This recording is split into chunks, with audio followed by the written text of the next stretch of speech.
They say a billionaire can buy anything except the moment a woman stops loving him, and Ethan Sterling was about to learn that lesson 7 years too late.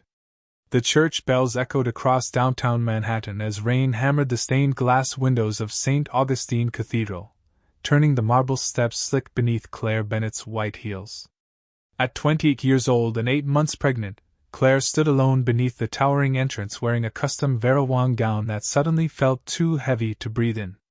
Her trembling hand rested protectively over the gentle curve of her stomach where her unborn son shifted quietly, almost as if he could feel the fear building inside her chest.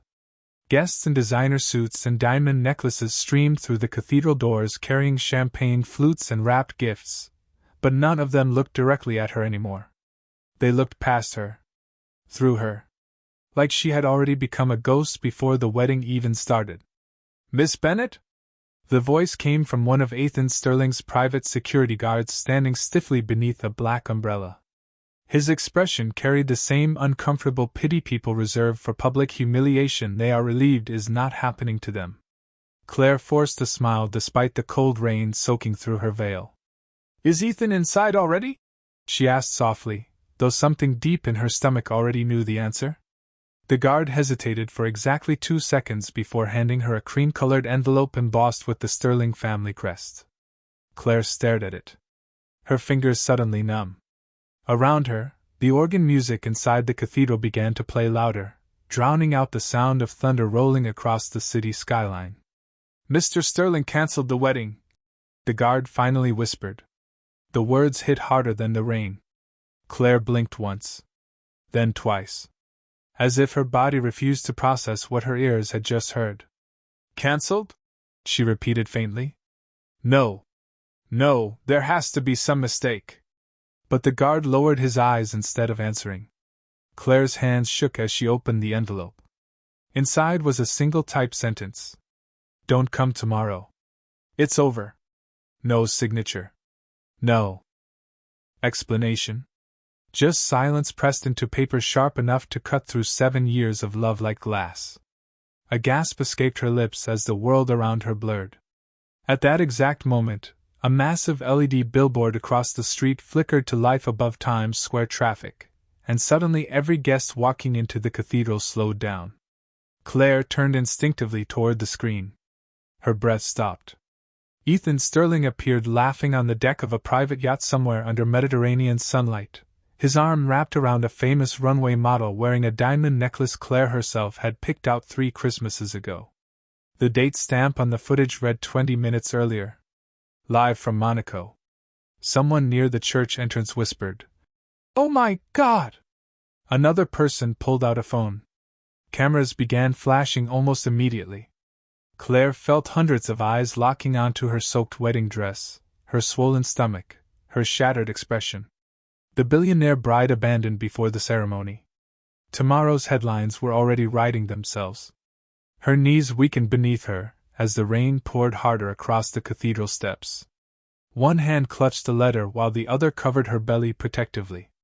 Then the baby kicked suddenly. Hard. Claire inhaled sharply, tears finally spilling down her cheeks as thunder cracked over Manhattan and the church doors slowly closed without her. For the next 48 hours, Claire Bennett became the most humiliated woman on the internet. By sunrise the following morning, every entertainment blog in America had her face plastered across glowing headlines beside grainy paparazzi photos of Ethan Sterling kissing Celeste Monroe somewhere off the coast of Monaco. Billionaire groom dumps pregnant bride before wedding. Social media tore her apart with the kind of cruelty strangers reserve for women they secretly fear becoming. Some called her pathetic. Others called her manipulative. One television host even joked that Ethan probably escaped before the baby trapped him forever. Claire watched it all from a narrow hospital bed while fluorescent lights buzzed softly overhead like insects trapped inside glass. The sharp scent of antiseptic filled the room. Outside the window, Manhattan traffic moved endlessly through rain-slick streets, as if her entire world had not just collapsed overnight. A nurse adjusted the monitor strapped around her stomach and offered a gentle smile. "Your blood pressure is still high, sweetheart. You need to rest." Rest. Claire almost laughed at the word. Ethan had not answered a single phone call since the cathedral. Not one text. Not one explanation. His number now went directly to voicemail. His assistants claimed he was overseas handling business matters. Business matters. Claire stared blankly at the television mounted in the hospital corner where financial reporters praised Ethan Sterling for finalizing a billion-dollar European merger, while soft piano music played beneath footage of yachts and champagne parties. Nobody mentioned the pregnant woman left behind in New York, wearing a wedding dress soaked with rainwater and shame. Nobody mentioned the baby. Claire closed her eyes as another kick fluttered beneath her ribs.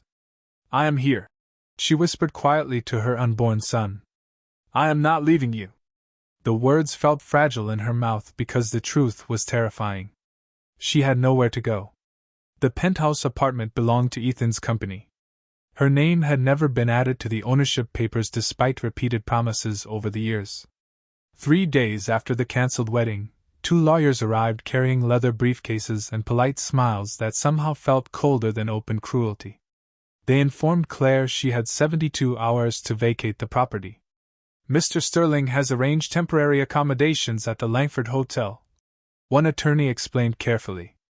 "You will also receive a monthly financial settlement upon signing the confidentiality agreement." Claire looked down at the thick stack of papers trembling in her hands. Non-disclosure agreements. Media restrictions. Financial clauses. A sentence near the bottom froze her completely. In exchange for compensation, Miss Bennet agrees not to pursue public claims regarding Mr. Sterling or the child. The child. Not his child. The child. 7 years together reduced to legal language typed in black ink. Claire slowly removed the diamond engagement ring from her finger and placed it on the coffee table between them. "Tell Ethan I would rather sleep on the subway than sell my son for silence." The younger lawyer shifted uncomfortably. The older one simply closed his folder. "Very well, Miss Bennet." They left without another word. That night Claire packed her life into 3 suitcases while thunder rolled across Manhattan again. Every room inside the penthouse echoed with memories she could not bear to touch. The kitchen where Ethan danced with her barefoot at midnight after his first $1 million deal. The balcony where he pressed his hand against her stomach the first time the baby kicked. The nursery painted pale blue just 2 weeks earlier while Ethan laughed and argued over whether their son would someday play baseball or piano. Claire stopped in the nursery doorway, unable to breathe for a moment. Tiny stuffed animals still sat arranged neatly inside the crib. A silver mobile turned slowly above it, chiming softly whenever the air conditioner shifted. Tears blurred her vision again. Then her phone vibrated against the dresser. For one impossible second hope exploded inside her chest. "Ethan."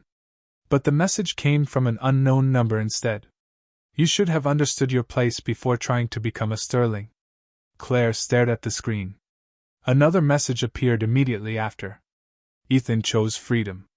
Be grateful he did not choose worse." Her blood ran cold. The typing bubble disappeared before she could answer. Minutes later, another notification flashed across her screen from an entertainment account she had never followed. New photos of Ethan and Celeste arriving at a luxury resort in St. Tropez. Ethan was smiling. Relaxed. Untouched by the destruction left behind in New York. Claire lowered herself carefully into the nursery rocking chair as rain streaked the glass windows beside her. The baby shifted gently again beneath her hand. "It is just us now," she whispered through tears.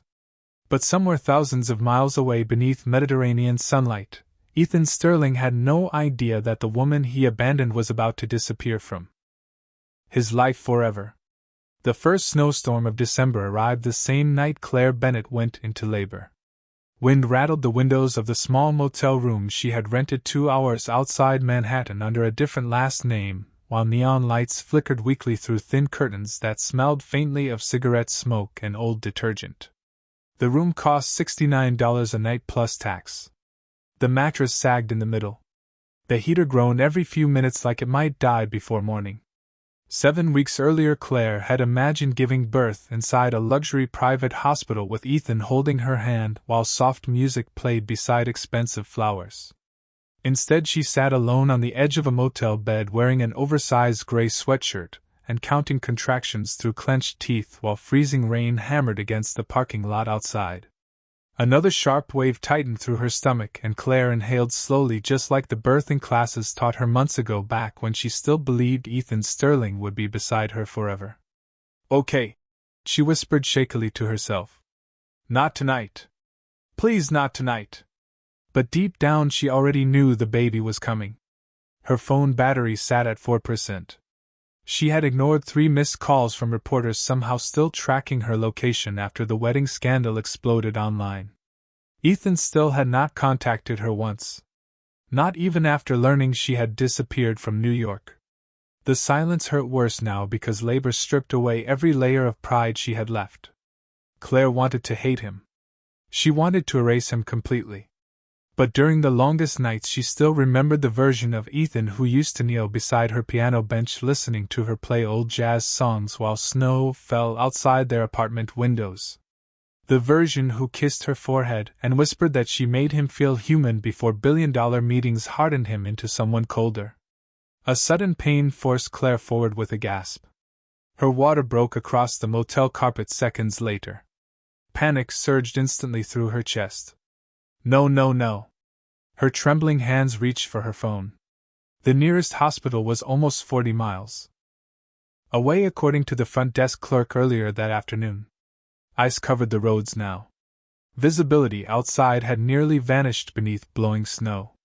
Claire dialed for emergency services anyway. No signal. She moved toward the window carefully, one hand supporting her stomach, and looked outside at the nearly empty parking lot buried beneath white drifts. The storm had swallowed everything. Then another contraction hit harder than before, and Claire nearly collapsed against the wall. Somewhere beyond the roaring wind a church bell rang midnight. Tears burned down her cheeks. "Please," she whispered to nobody. "Please let my son be okay." 30 minutes later the motel owner finally heard her crying through the hallway. Mrs. Delgado was 62 years old with silver hair and tired eyes that softened instantly the moment she saw Claire doubled over beside the bed clutching her stomach. "Sweetheart," she breathed in alarm. "How far along are you?" 33 weeks, Claire managed weakly. I think he is early." Mrs. Delgado immediately grabbed blankets and her car keys without asking another question. Snow blasted through the motel doors as they stumbled outside together. The old woman drove through near whiteout conditions, gripping the steering wheel tightly while Claire fought through contraction after contraction in the passenger seat. Every few minutes the tires slipped against black ice and Claire's heart stopped completely. "Stay with me now," Mrs. Delgado kept saying firmly. "You hear me? That baby needs his mama strong." Claire nodded through tears. Her fingers tightened around the silver St. Christopher necklace hanging around her neck, the only thing she had kept from Ethan besides the child growing inside her. Nearly an hour later the emergency room doors burst open beneath flashing lights and exhausted nurses rushed Claire inside as snow melted across the hospital floors beneath the wheels of the stretcher. Voices blurred together around her. Machines beeped rapidly. Bright lights flooded her vision.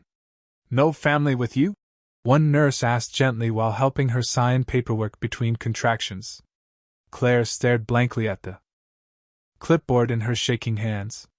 For a moment she almost wrote Ethan Sterling beneath emergency contact information. Muscle memory. Habit. Hope. Then slowly she crossed the space out and left it empty. 3 hours later a tiny cry finally pierced the room just before dawn, painted pale blue across the hospital windows. Claire collapsed back against the pillows, sobbing openly as the nurse carefully placed a small baby wrapped in blankets against her chest. Noah Bennett weighed only 4 pounds 11 ounces, but his lungs were strong and his tiny fingers curled instinctively around Claire's thumb the second he touched her skin. "Hello, beautiful boy," Claire whispered through tears. "It is you and me now." But 2 floors above the maternity ward, a television inside the hospital waiting room played entertainment coverage from St. Tropez, where Ethan Sterling and Celeste Monroe smiled for photographers beneath golden Mediterranean sunlight, completely unaware that somewhere inside a small hospital buried beneath a winter storm, His son had just entered the world without him. 7 years can turn heartbreak into routine if a woman survives long enough to stop waiting for apologies that never come. Every morning at 6:30, Claire Bennett unlocked the front door of Little Melody Studio, while the streets of Brooklyn still smelled like rain and fresh coffee from the bakery downstairs. The old piano inside the lobby had chipped ivory keys and a faint scratch across the wood from when movers dropped it 3 winters ago, but Claire loved it anyway because, unlike the life she once planned, this piano had survived being broken. "Mom!" Noah's voice echoed from the tiny office in the back where backpacks and sheet music were stacked beside juice boxes and unfinished homework. "Mrs. Harper says I can play in the city finals next month." Claire smiled despite exhaustion tugging beneath her eyes. At 7 years old, Noah Bennett already moved through the world with a quiet confidence that sometimes made her chest ache unexpectedly. He had Ethan's gray eyes, Ethan's sharp cheekbones, Ethan's habit of tilting his head slightly whenever he concentrated on piano notes too. Difficult for most adults. But Noah also carried something Ethan lost long ago. Kindness. "That is amazing, baby," Claire said softly as she knelt to zip his winter coat. "But remember what matters most." Noah grinned immediately because he already knew the answer. "Play with heart." Claire kissed the top of his head while snow drifted quietly outside the studio windows. Their life was not glamorous. Some months she barely covered rent after paying staff and replacing broken instruments donated from old schools around the city. Her apartment upstairs was only 800 square feet with creaky pipes and a radiator that hissed loudly at night. But it was peaceful. Nobody screamed at reporters outside her building anymore. Nobody whispered "gold digger" behind her back. Claire had rebuilt herself one piano lesson at a time until the woman abandoned outside St. Augustine Cathedral barely felt real now. Almost. Because every few months Ethan Sterling still appeared somewhere impossible to avoid. Magazine covers. Airport billboards. Financial interviews playing silently inside grocery stores while Claire waited in checkout lines holding cereal boxes and discount coupons. Billionaire Ethan Sterling named most eligible bachelor again. Sterling International expands into Europe. Ethan smiling beside politicians and celebrities beneath flashing cameras while the entire world admired a man who never once looked for the child he left behind. Claire learned long ago that pain does not disappear completely. It simply becomes quieter. That evening Noah practiced piano alone beneath warm yellow lights while Claire finished invoices beside the front desk. Snow tapped softly against the studio windows. Somewhere outside, sirens echoed through Brooklyn traffic. Noah suddenly paused halfway through a song. "Mom?" Claire looked up immediately. "What is it?" Noah hesitated, fingers resting gently against the keys. "Did my dad ever hear me play before?" The question landed softly but cut deeper than thunder. Claire's hands froze above the paperwork. For one terrible second the entire room seemed silent except for the ticking wall clock above the entrance. 7 years old? Old. Enough to notice every father attending school concerts. Old enough to wonder why his own never appeared. Claire inhaled carefully before crossing the room and sitting beside him on the piano bench. "No," she admitted quietly. "He never did." Noah stared down at the keys. "Was he mean?" Claire looked at her son's small reflection in the polished black piano lid. How could she explain betrayal to a child who still believed snowstorms were magical and every broken thing could somehow be repaired? "No," she finally answered softly. "I think he forgot what mattered." Noah nodded slowly as though trying to understand a puzzle too complicated for 7-year-old hands. Then he surprised her by leaning against her shoulder gently. "That is okay," he whispered. "You remembered." Claire closed her eyes instantly because tears were suddenly too close again. Before she could answer, the television mounted in the studio lobby interrupted with breaking financial news. Billionaire entrepreneur Ethan Sterling announced tonight that Sterling International will sponsor this year's Manhattan Youth Music Foundation Gala after a record-setting charitable donation of $20 million. Claire's breath caught. On screen Ethan appeared older now. Sharper somehow. more tired around the eyes despite the expensive suit and polished smile. The camera flashed across crowded red carpets and champagne towers before landing briefly on Ethan standing alone beside a grand piano beneath crystal chandeliers. Then the reporter added one sentence that made Claire's blood run cold. The gala finals next month will feature performances from gifted children across New York City. Noah looked up immediately. Mom, he said excitedly. That is my competition. Claire stared silently at Ethan's image glowing across the television screen while snow continued falling outside Little Melody Studio. 7 years vanished in a heartbeat. The cathedral doors. The white envelope. The silence after betrayal. And somewhere deep inside her chest, a feeling she had not experienced in years slowly returned. Fear. The Manhattan Youth Music Foundation Gala occupied the entire top floor of the Grand Dominion Hotel. A place so expensive even the air smelled polished. Crystal chandeliers reflected across marble floors while servers in white gloves carried silver trays through crowds dressed in black tuxedos and diamond necklaces worth more than most Brooklyn apartments. Claire Bennett stood near the entrance gripping Noah's small hand tightly as cameras flashed beyond the velvet ropes outside.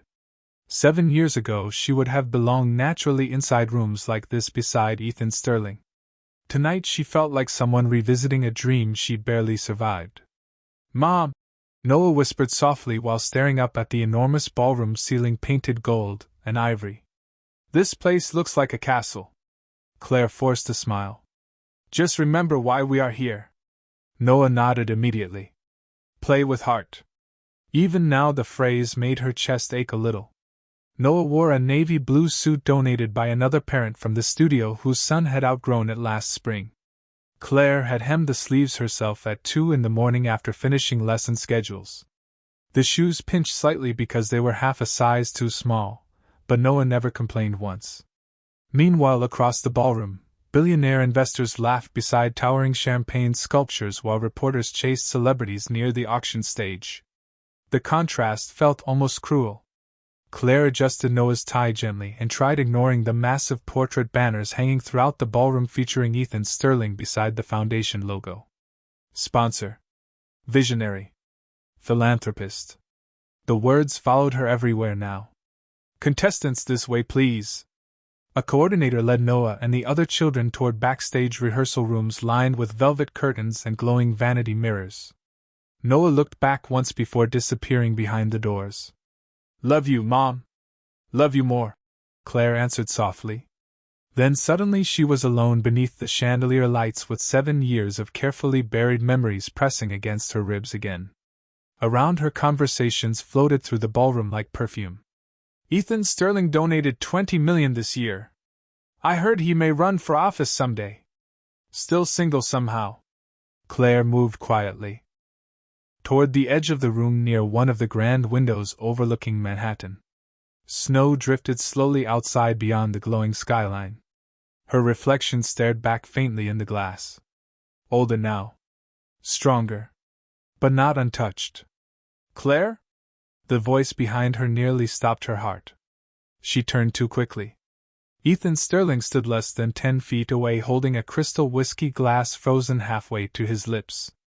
For one impossible second neither of them moved. Time simply collapsed inward. Ethan looked different than the man she remembered from Monaco headlines and magazine covers. The expensive suit remained. The silver watch. The polished billionaire composure the world admired. But exhaustion lingered behind his gray eyes now, subtle yet undeniable, like someone who had not slept peacefully in years. Claire noticed it instantly because once upon a time she knew every expression on his face better than music itself. Ethan stared at her, as though seeing a ghost materialize beneath chandelier light. Claire, he repeated quieter this time. Her pulse hammered painfully. She had imagined this moment 1,000 different ways over 7 years. Rage. Tears. Screaming. Instead, all she felt was exhaustion. Good evening, Ethan. Formal. Controlled. The distance between strangers. Ethan blinked once at the sound of his own name spoken without affection. I did not know you would be here tonight. Claire folded her arms gently. My son is competing in the finals. The word son seemed to hit him strangely, although he did not understand why yet. Ethan glanced briefly toward the backstage area before looking back at her. You look. He stopped himself. Older versions of them hovered invisibly between every unfinished sentence. Claire saved him from trying. Please do not. Ethan lowered his whiskey glass slowly. Around them the gala continued, sparkling with laughter and orchestra music, while either of them seemed capable of breathing normally anymore. Claire, he said carefully, I know I do not deserve forgiveness. Her expression remained calm, but something sharp flickered behind her eyes. You are right.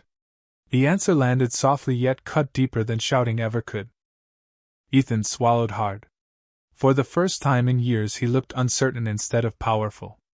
I tried contacting you after Monaco. Claire stared at him in disbelief. 3 months later, Ethan. His silence confirmed everything.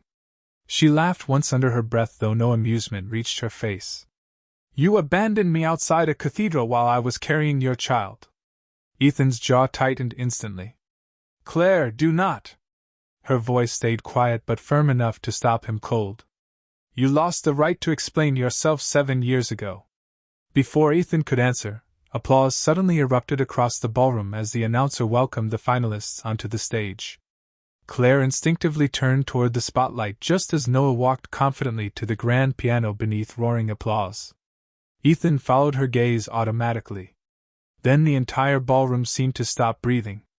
Because under bright chandelier light stood a 7-year-old boy with Ethan Sterling's eyes. The first piano note silenced the ballroom more effectively than any speech ever could. Noah Bennett's small hands moved carefully across the black and white keys beneath the chandelier lights while hundreds of wealthy guests slowly stopped talking, one table at a time. Even the servers carrying champagne paused near the walls. The melody floating through the Grand Dominion Hotel was soft at first. Gentle. Familiar. Ethan Sterling felt the blood drain from his face almost instantly because he knew that song.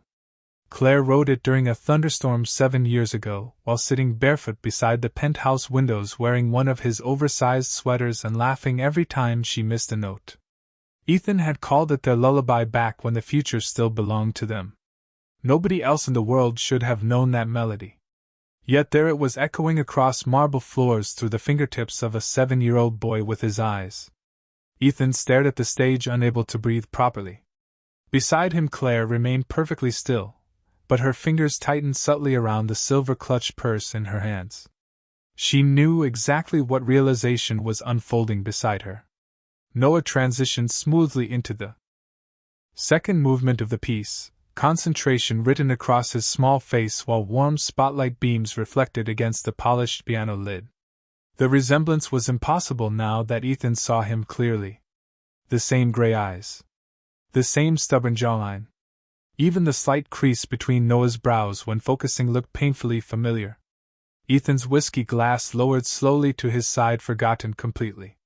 Claire, he whispered hoarsely without looking away from the stage. She did not answer. Around them applause began building softly between musical phrases as guests exchanged impressed murmurs.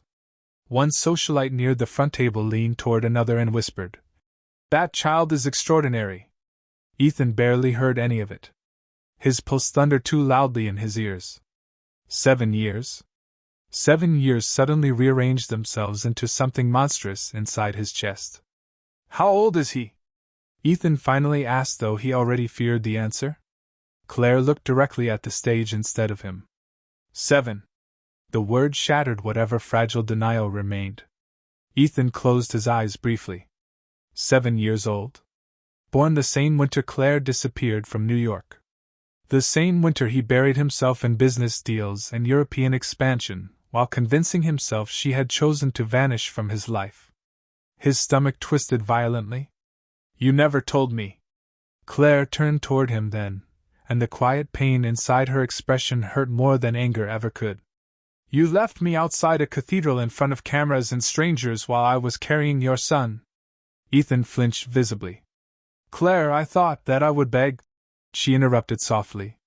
That I would chase you while tabloids laughed at me? Ethan's jaw tightened helplessly. My mother told me you accepted money and disappeared. Claire laughed once beneath her breath, stunned disbelief flickering across her face. Your mother told me you wanted freedom. The music swelled again across the ballroom before either could speak further.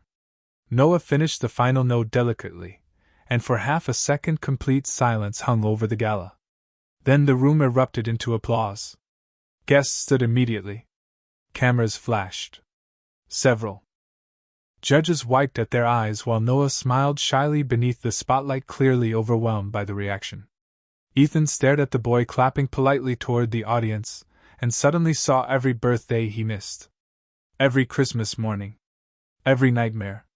Every first piano lesson. Entire years stolen by pride and silence. Noah searched the crowd instinctively until his eyes found Claire near the ballroom window. His face brightened instantly. Then he noticed Ethan standing beside her. Noah hesitated for a fraction of a second. Something unreadable crossed the child's expression before he offered a small polite wave anyway. Ethan's chest tightened painfully. The boy had no idea who he was greeting. The announcer stepped back onto stage, laughing warmly into the microphone. Ladies and gentlemen, I believe we just witnessed the future of Carnegie Hall. More applause echoed through the ballroom. Noah climbed carefully off the piano bench while judges gathered near the stage preparing final scores. Ethan swallowed hard before finally speaking again. Does he know about me? Claire looked toward Noah quietly. He knows there was someone who forgot what mattered. Ethan lowered his gaze immediately as guilt settled heavier than anything money could fix. Claire, do not ask for forgiveness tonight. Her voice remained calm but carried exhaustion carved from years of survival. You are seeing the consequences of your choices. That is all. Before Ethan could answer, Noah suddenly began weaving through tables toward them, holding a participation medal against his chest.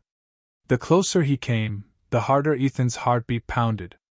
7 years ago, Ethan Sterling lost the woman he loved outside cathedral doors.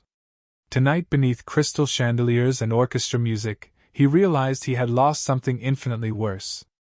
Noah Bennett ran toward Claire with the uneven excitement only children possess after doing something brave in front of strangers. His participation medal bounced lightly against his suit jacket while applause still echoed throughout the ballroom behind him. Mom, did you hear them? He asked breathlessly, cheeks flushed pink beneath the chandelier lights. They all stood up. Claire smiled instantly despite the storm unfolding inside her chest. I heard, baby. You were incredible. Noah beamed proudly before finally noticing Ethan standing beside her. Up close, the resemblance between them became almost unbearable. Same eyes. Same posture. Even the way Noah tilted his head slightly while studying someone mirrored Ethan perfectly. Ethan stared down at the boy as though the entire world had narrowed into one impossible moment. He could no longer escape. Hi, Noah said politely. Ethan opened his mouth once before managing to answer. Hi. His voice sounded rougher than usual. Older somehow. Noah glanced between them curiously. Mom, is this the guy from the posters? Claire hesitated. Ethan felt his stomach tighten immediately. Something like that, Claire answered carefully. Noah nodded with childlike seriousness before extending a small hand exactly the way Claire had taught him during piano recitals and scholarship interviews. I am Noah Bennett. Ethan stared at the tiny outstretched hand for half a heartbeat too long before finally shaking it gently. The second their hands touched, something inside him cracked completely. Noah's fingers were warm. Real. His son. Ethan had negotiated billion-dollar mergers without flinching, but standing beneath ballroom lights shaking hands with his own child nearly brought him to his knees emotionally. You played beautifully tonight, Ethan managed quietly. Noah smiled shyly. Thanks. My mom taught me. Ethan looked toward Claire instantly. Of course she had. Every beautiful thing about this child carried her fingerprints instead of his. A waiter passed nearby carrying champagne glasses while orchestra music drifted softly through the gala again. Around them, wealthy guests continued mingling, completely unaware that the Sterling family scandal tabloids forgot 7 years ago was quietly rewriting itself beneath crystal chandeliers. Noah suddenly looked back toward the stage where judges were announcing final scores. I have to go line up again. Claire adjusted his tie gently. Do not forget your music sheets this time. Noah laughed. I will not. Then he paused unexpectedly. Before looking at Ethan again. You kind of look familiar. Ethan's throat tightened instantly. Claire inhaled sharply beside him. People say that sometimes, Ethan answered carefully.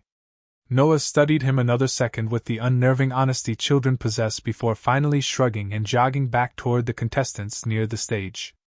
Ethan watched him disappear into the crowd, feeling something dangerously close to grief settle inside his chest. 7 years. 7 years of birthdays he never attended.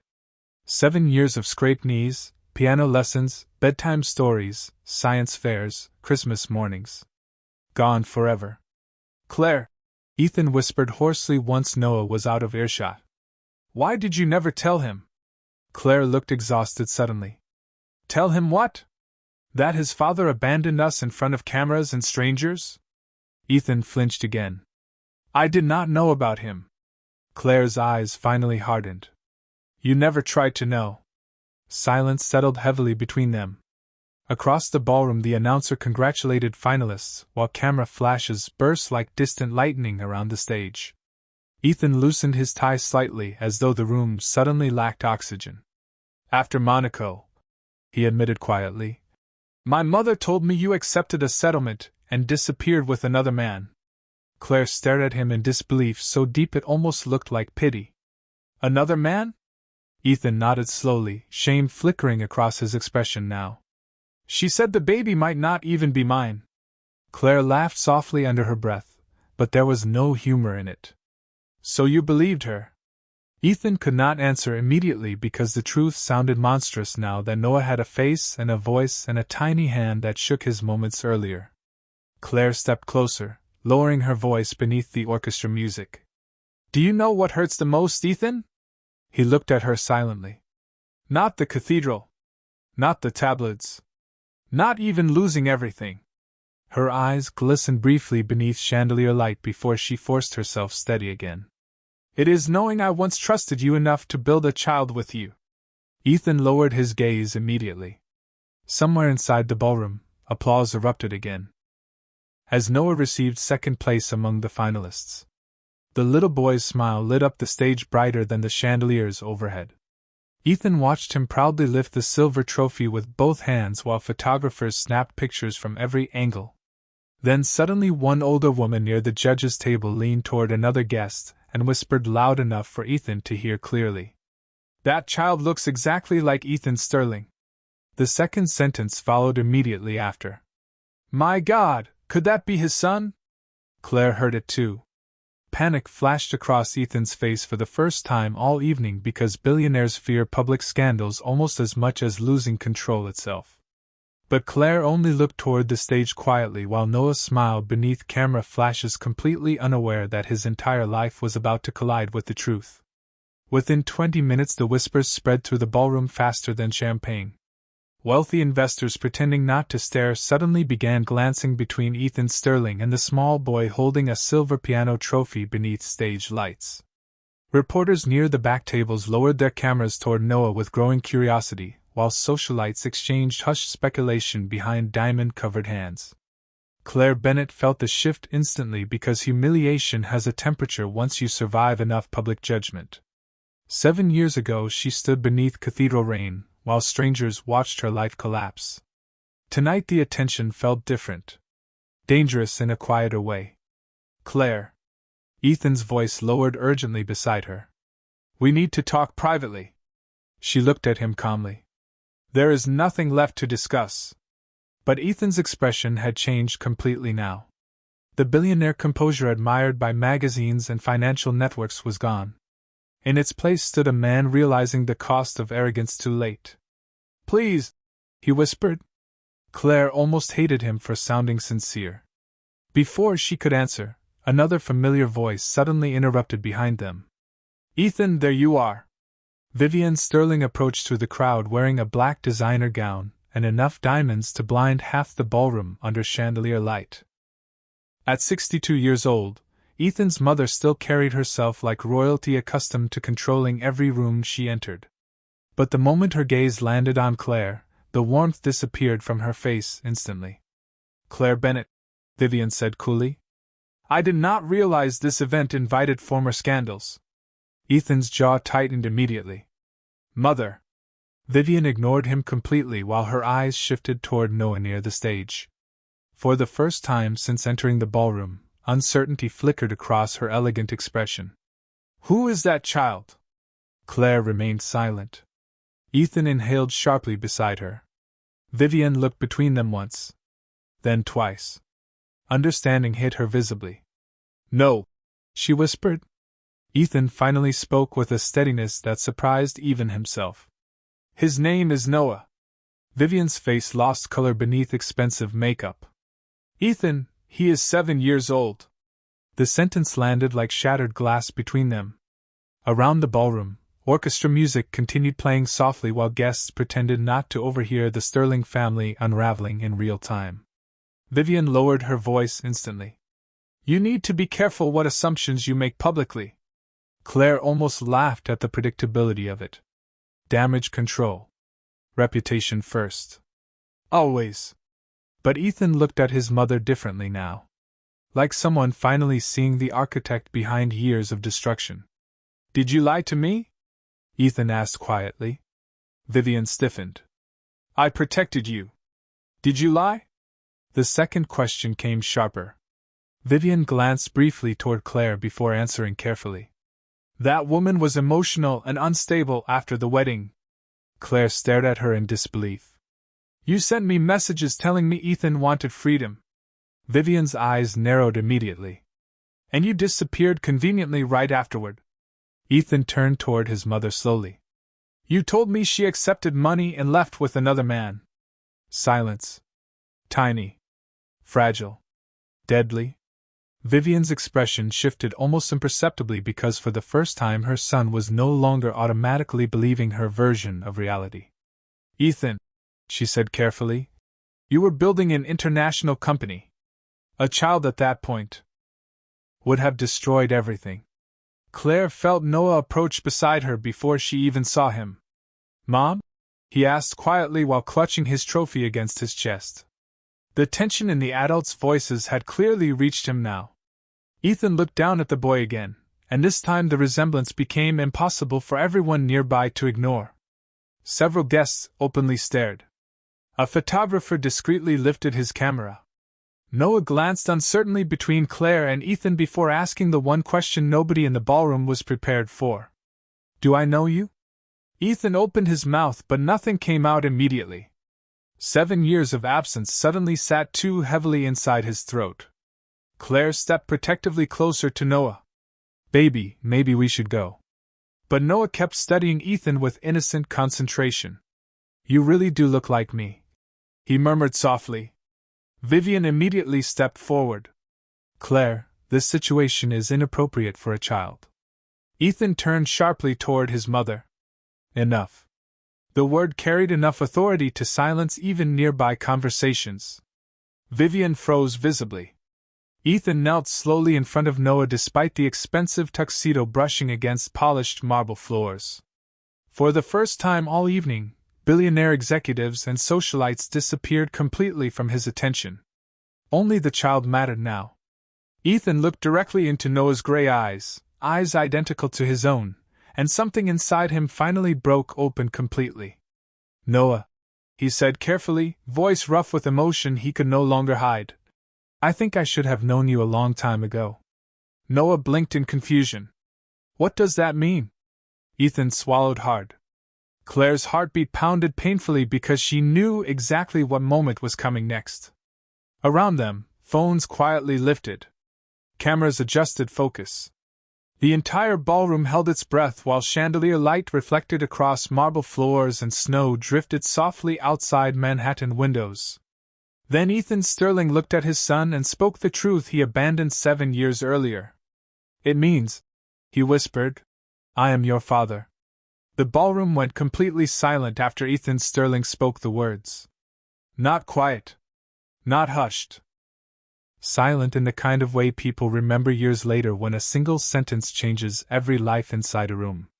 Noah Bennett stood frozen beneath the chandelier lights, clutching his silver trophy against his chest, while confusion slowly spread across his small face.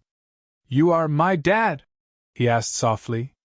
Ethan swallowed hard before nodding once. Around them, camera flashes exploded instantly as reporters realized they were witnessing the collapse of one of Manhattan's most famous billionaire scandals in real time. Vivian Sterling stepped forward immediately, panic finally cracking through her polished composure. "Ethan, stop this right now!" But Ethan did not even look at her. His eyes never left Noah.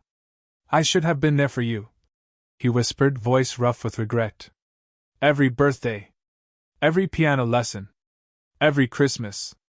Noah blinked slowly, trying to understand emotions far too heavy for a 7-year-old child standing in a ballroom full of strangers. Then quietly, with heartbreaking honesty, he asked the question that cut deeper than any accusation ever could. "If you are my dad, why did you not come find me?" Ethan looked shattered instantly. Claire closed her eyes briefly because some wounds no amount of money can survive hearing out loud.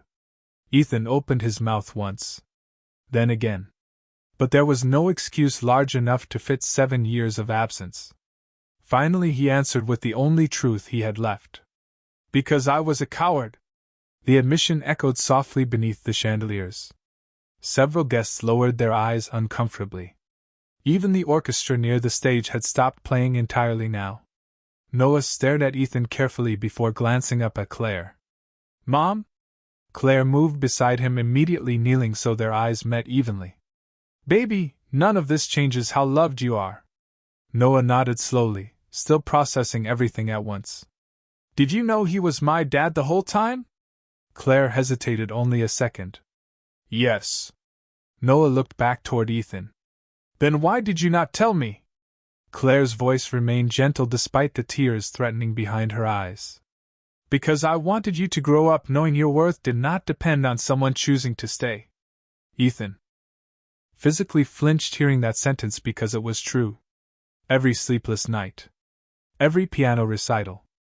Every fever at 2 in the morning. Claire carried all of it alone, while he built skyscrapers and magazine covers pretending success could silence regret. Vivian suddenly stepped forward again, lowering her voice urgently. "Ethan, think carefully before making this public." Ethan finally turned toward his mother then, and the disappointment in his expression hit harder than anger. "Public?" he repeated quietly. "That is what matters to you right now." Vivian stiffened. "I protected this family." Ethan shook his head slowly. "No. You protected an image." Claire stood carefully beside Noah while guests around the ballroom watched like witnesses to a private tragedy nobody could interrupt. Snow continued falling softly beyond the towering windows overlooking Manhattan. Ethan looked toward Claire again, eyes filled with the kind of regret that arrives years too late to save anything. "I cannot change what I did," he admitted quietly. "But please, let me know him." Claire stared at him silently for several long seconds. 7 years earlier she would have given anything to hear those words. Tonight they only made her tired. "You do not get to walk into his life because guilt suddenly found you at a charity gala." Ethan lowered his gaze immediately. Noah shifted beside Claire before speaking softly again. "Mom always came to everything." Ethan's throat tightened painfully. Noah continued with innocent honesty. "Even when she was tired from work." Claire closed her eyes briefly because children never realize how deeply simple truths can wound adults. Ethan looked at Noah as though every misyear physically hurt now.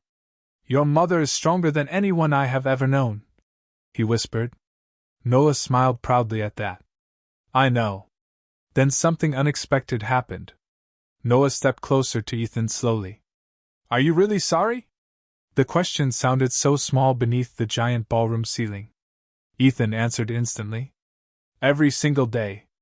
Noah studied his face carefully with the strange wisdom some children carry naturally. Then he nodded once. "Okay." Ethan looked confused. "Okay?" Noah shrugged lightly while holding his trophy. "Mom says people make mistakes." But she also says what matters is what they do after. Claire stared at her son speechless because somehow in 7 years of struggle and survival she had raised a little boy kinder than the adults who broke her. Ethan's eyes filled visibly for the first time all evening. He looked toward Claire with quiet devastation written across his face. "You gave him everything good in me," he whispered. Claire held Noah's hand gently while reporters continued snapping photos around them. 7 years ago, Ethan Sterling abandoned a pregnant woman outside cathedral doors believing power could erase consequences. Tonight, beneath crystal chandeliers and falling Manhattan snow, he finally understood the cruelest form of karma was not losing Claire Bennett. It was meeting the son who grew up beautifully without him.